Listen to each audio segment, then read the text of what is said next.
মাছের ঝোল কিভাবে রান্না করবে সেটা এই ভিডিওর মধ্যে দেখাবো। প্রথমে পেঁয়াজগুলো কেটে নেবে,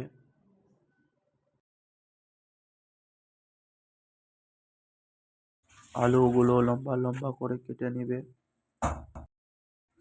আদা রসুনের পেস্ট বানিয়ে নেবে। তারপর মাছগুলোকে হলুদ লবণ দিয়ে মেখে নেবে। কড়াই চাপিয়ে মাছগুলো ভালো করে ভেজে নেবে লাল লাল ভাবে।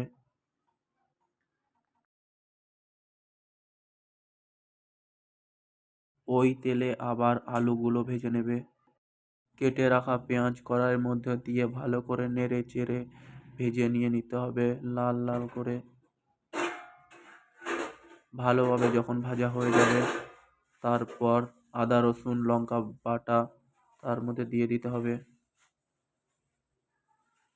তারপরে একটু ভালো করে নেড়ে চেড়ে কষে নিতে হবে ভালো করে।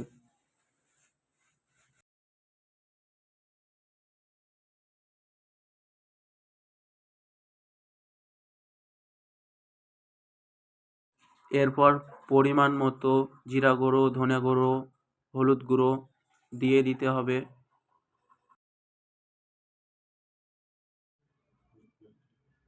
তারপর ভালো করে নেড়ে চেড়ে নেওয়ার পর টমেটো সস তার উপর দিয়ে দেব।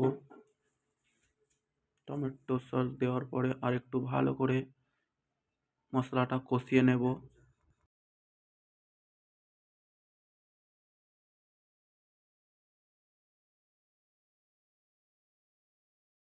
অল্প পরিমাণে জল দিয়ে দেব।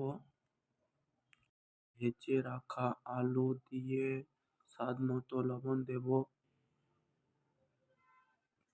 লবণ দেওয়ার পর একটু নেড়ে নেব ভালো করে।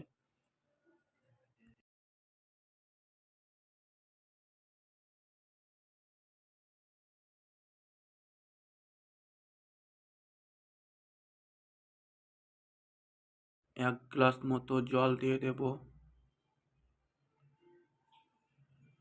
তারপর ঢেকে নেব একটা থাল দিয়ে 10 মিনিটের মতো।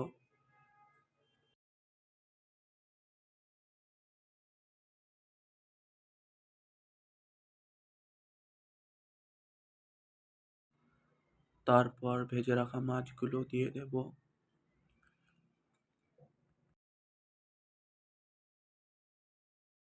আপনাদের যতটুকু ঝোলের প্রয়োজন হবে ততটুকু জল দিয়ে দেবেন।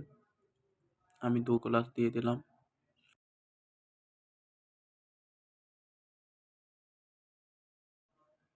তারপর 5 মিনিট পর নামিয়ে গরম ভাতের সাথে পরিবেশন করবেন।